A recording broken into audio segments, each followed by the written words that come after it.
J'aimerais poser écrit ce mot de prière, Père Céleste. Tu es digne, tu mérites gloire, toi le grand Dieu, le grand éternel. Toi le grand Yahvé, toi le grand Jéhovah, toi l'éternel je suis, toi le roi du salut. Célébrons ton nom, nous célébrons ta gloire et ta grande privilège grand pour nous. De vivre à la fin du 7e ciel, de voir tous ces grands secrets, gardés depuis la fondation du monde, révélés pour ton épouse, Père, ô Dieu. Si tu bénis ton peuple, bénis tes prédestinés, élève-les dans la dimension de la pierre des fêtes, la pierre des têtes. Que tu as restauré par l'envoi de cet ange, du granit blanc au travers des prophètes.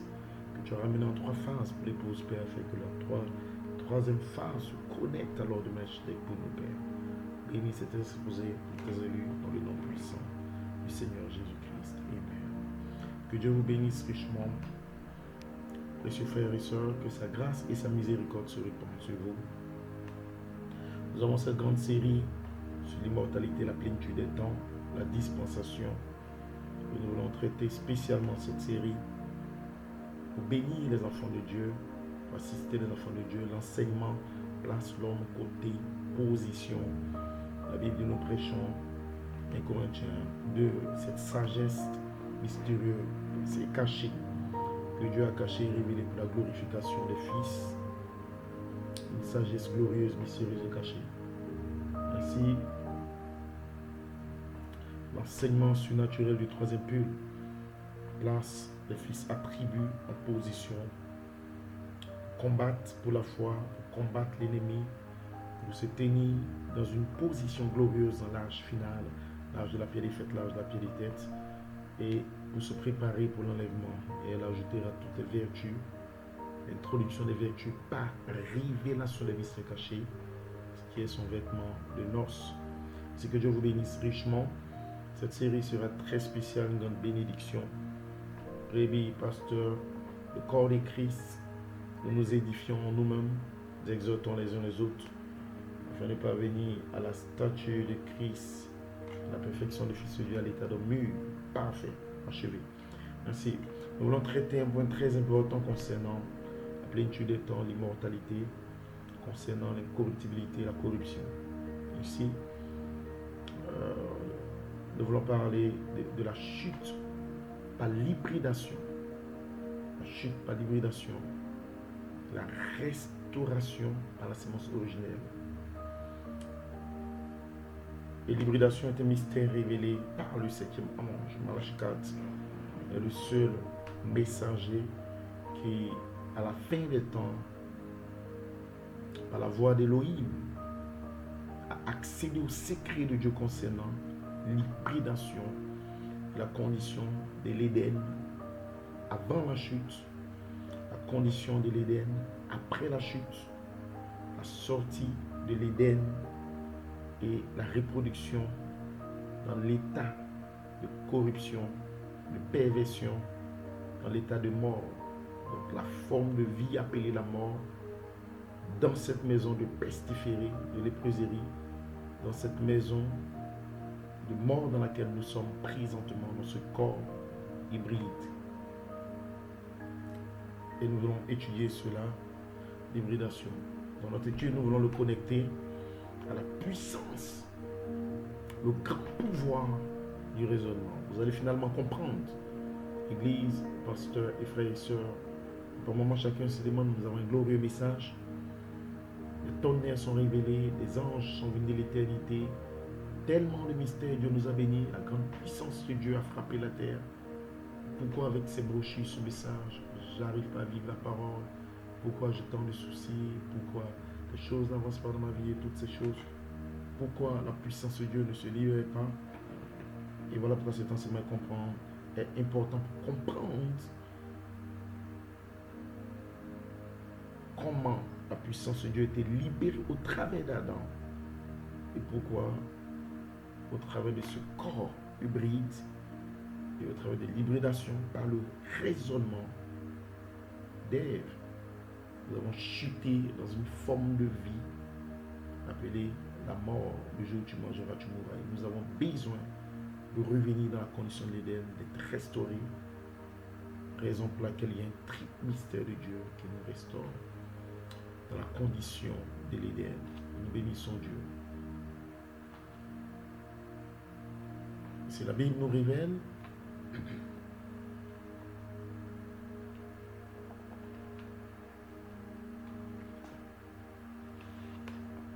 vous pouvez lire avec moi en Genèse 1, à partir du verset 26. La Bible dit, au verset 25, Dieu créa l'homme à son image. Il le créa à l'image de Dieu. Il créa l'homme et la femme. Au verset 28, Dieu les bénit et Dieu leur dit, soyez féconds, multipliez, vous remplissez la terre. Et l'assujettissez, dominez sur les poissons de la mer, les oiseaux du ciel et sur tout bétail qui se meut sur la terre. Genèse 2, l'Éternel Dieu forma l'homme de la poussière de la terre, soit ses narines, un souffle de vie et l'homme devint un être vivant. Genèse 2, verset 16, l'Éternel Dieu donna cet ordre, donc c'est un ordre, c'est une parole avec un ordre, une commission, une vision. Dieu ordonnait, comme Dieu qui pouvait ordonner à Israël pour donner des instructions, une observation, un ordre. Cet ordre à l'homme, tu pourras manger de tous les arbres du jardin, tu ne mangeras pas de l'arbre de la connaissance du bien et du mal, car le jour où tu en mangeras, tu mourras. Ce sont les pensées éternelles de Dieu. Et si nous comprenons, mes frères, par révélation, que le jour où l'homme mange, il devait mourir. La Bible dit au chapitre 3, le serpent était le plus rusé de tous les animaux des champs que Dieu avait fait. Il dit à la femme, Dieu a réellement dit, voilà comment la chute vient d'abord par la femme. Ainsi, le glorieux mystère nous révèle la position de la femme. Et la femme a été fait un sous-produit et Adam était le produit original. Ève était un sous-produit. Elle n'était pas hybride. Elle était un sous-produit. Mais Ève, Malachie 4 révèle ce grand mystère. Dans la condamnation par représentation. La citation 98, maintenant, parlons de l'hybridation. Vous savez, Ève a été la mère de l'hybridation. Elle a hybridé la race humaine. Voilà le mystère. L'hybridation est l'action par laquelle vous prenez deux espèces ou deux races différentes et vous les mêlez ensemble. Dieu n'a jamais été l'auteur de l'hybridation. Dans le plan original de Dieu, il a dit dans Genèse 1:11, chaque sémence, une sémence est une vie. Et cette vie doit se reproduire dans la ligne de l'espèce. Dieu établit chaque espèce, chaque ligne. Et la reproduction est une commission par le pouvoir et par la puissance de transformation, de recréation. Des sémences, le potentiel est à l'intérieur de se reproduire dans la lignée. Et Dieu lui-même était la sémence royale de se reproduire dans la lignée de Dieu. Et Adam était un fils. Et Ève était son épouse. Mais en tant que sous-produit, elle avait le potentiel en elle pour tomber dans l'hybridation. Le potentiel pour tomber dans l'hybridation. C'est très important de comprendre. Elle n'était pas hybridée, elle était le sous-produit. Le serpent n'était pas hybridé. Et le mystère de la sémence du serpent, c'était un homme dans l'espèce de la race humaine. Il avait ce corps humain qui était original. Il devait se reproduire dans sa ligne originale pour garder son espèce. Et Ève avait un corps de la ligne des êtres humains, une femme qui devait, elle, se reproduire par la parole, parler au travers de son mari, pas par le sexe. Ainsi, l'hybridation était que l'espèce, la qualité, la lignée de l'homme, esprit, l'homme Dieu, l'homme super race, l'homme original, a été mêlé à l'homme animal, ce qui a donné la forme de vie appelée la mort. Et cette connexion, cette fusion de deux espèces, de deux qualités, avec l'essence de vie différente, a produit l'hybridation. L'hybridation était un germe, l'hybridation était un sperme, l'hybridation était une sémence. L'hybridation était une pensée. L'hybridation venait directement de l'iniquité et de la désobéissance du ciel, de la vanité de l'orgueil. L'hybridation était le désordre, la désobéissance, le raisonnement qui est venu contre l'ordre de parole que Dieu avait donné à Adam. Et cette parole devait être vécue par la foi. Par la foi. Et si nous bénissons Dieu pour le message qui est le fait de Malachie 4, où tous ces grands secrets sont restaurés.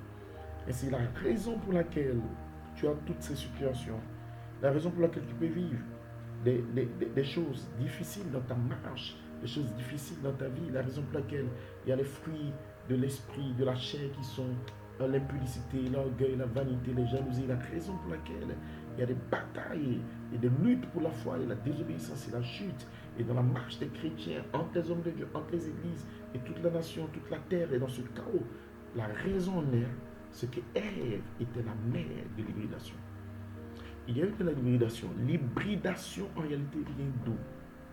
L'hybridation est venue d'une puissance diabolique du serpent qui lui était oué par Satan. La Bible dit que tu étais en Éden. Donc Lucifer étant en Éden, par sa désobéissance et l'iniquité qui était trouvée en lui, cette iniquité qui signifie la connaissance d'une chose juste, mais vous ne le faites pas, parce qu'il n'y a pas le potentiel et la capacité de le faire.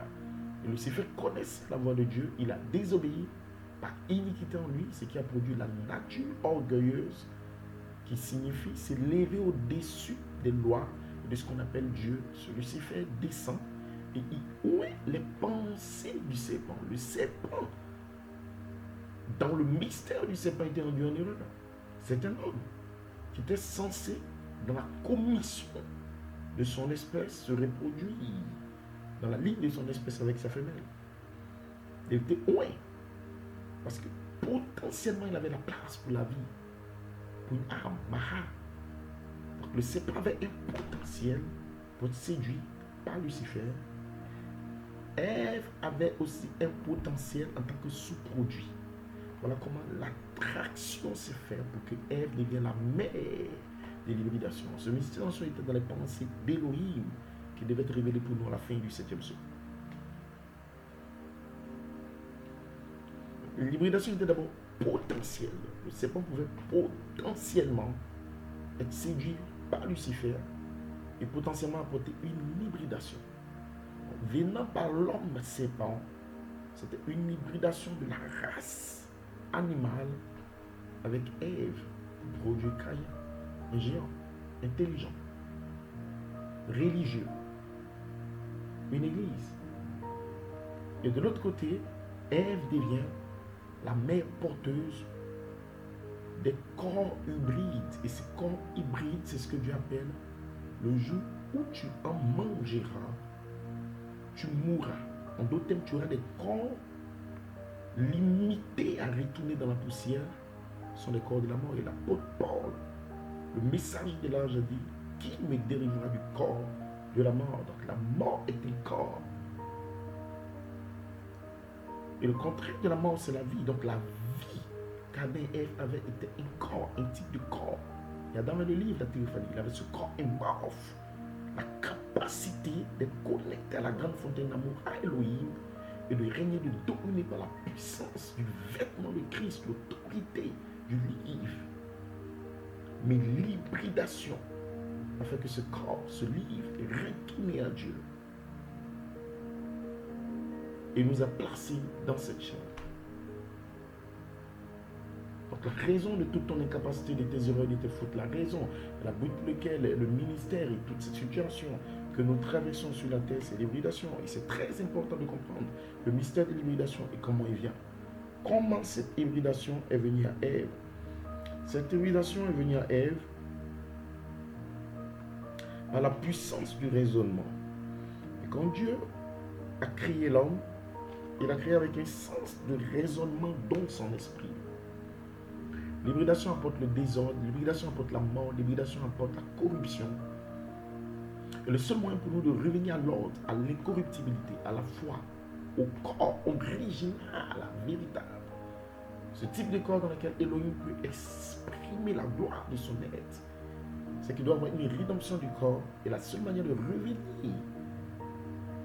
à ce corps, c'est par la foi.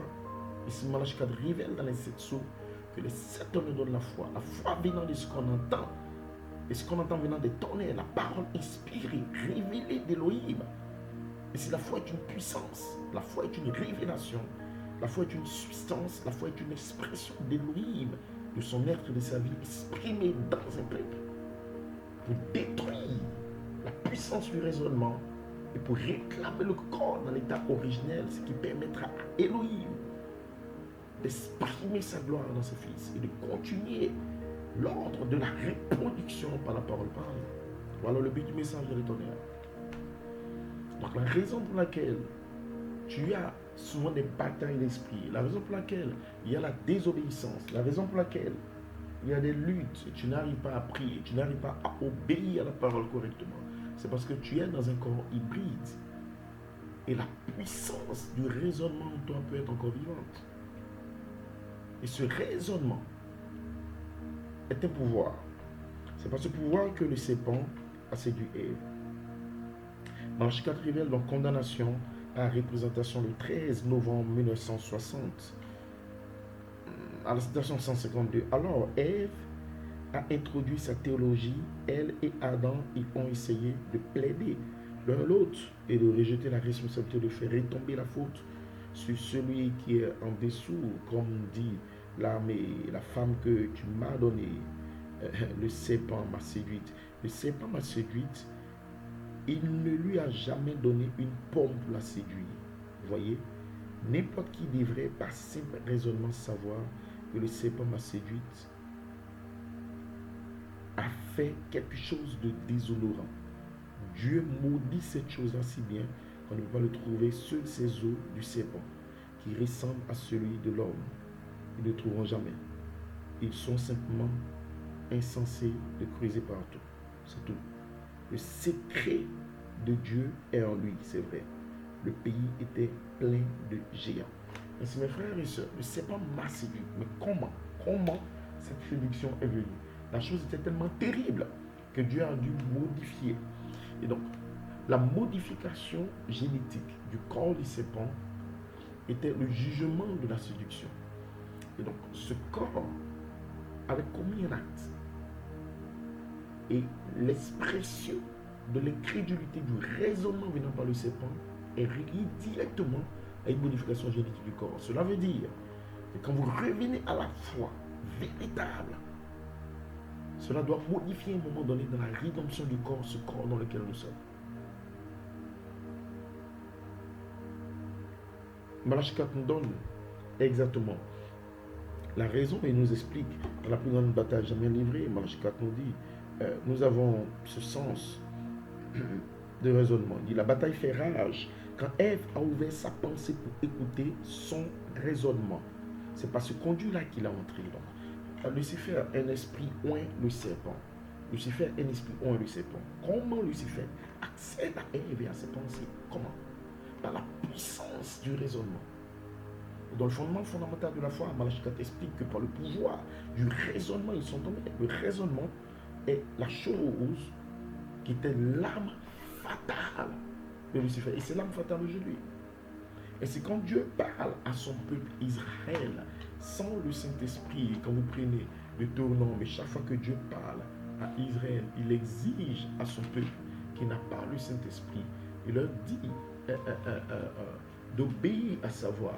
Il dit dans Deutéronome 4, à partir du verset 1, maintenant Israël, écoute les lois et les ordonnances que je vous enseigne, mettez-les en pratique, afin que vous viviez et que vous entriez en possession du pays que je vous donne, l'Éternel, le Dieu de vos pères.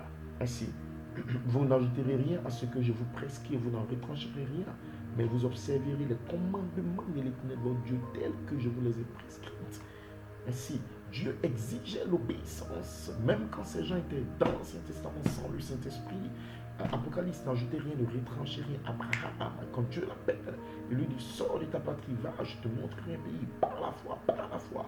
Et la foi sont les œuvres mortes. Abraham a posé des actions d'obéissance par la foi à la voix de Dieu. Voilà comment vous tuez littéralement le raisonnement en vous.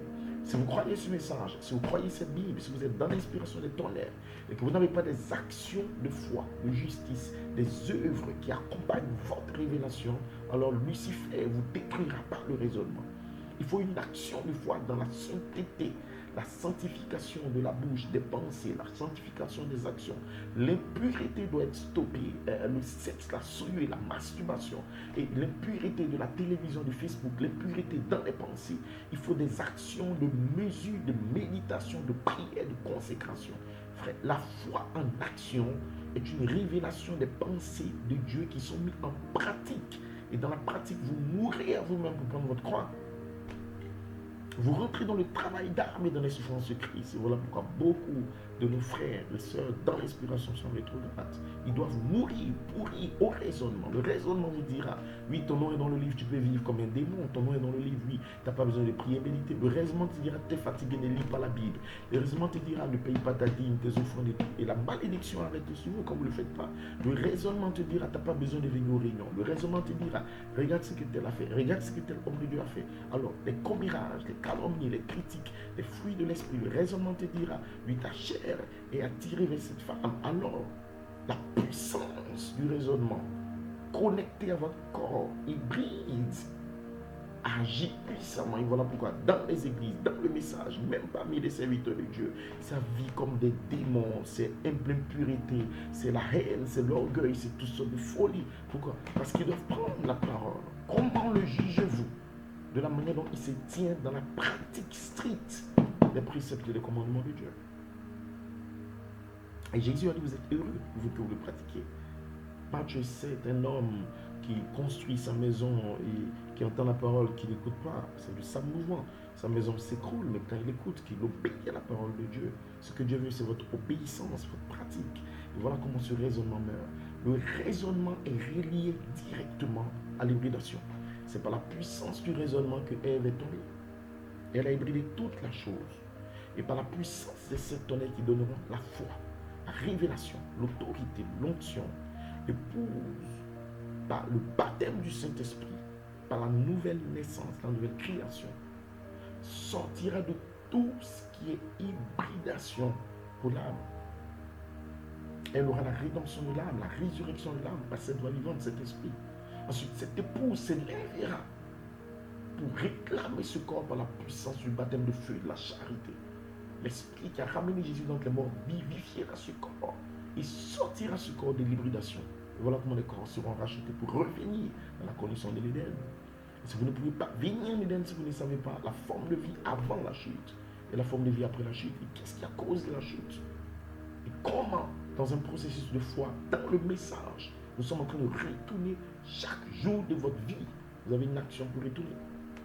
Une action de mort, quelque chose doit mourir. Vous devez mourir pour ajouter la vie, la vie, la vie, la vie, pour revenir. En dehors de cela, frère, vous ne pouvez pas y arriver.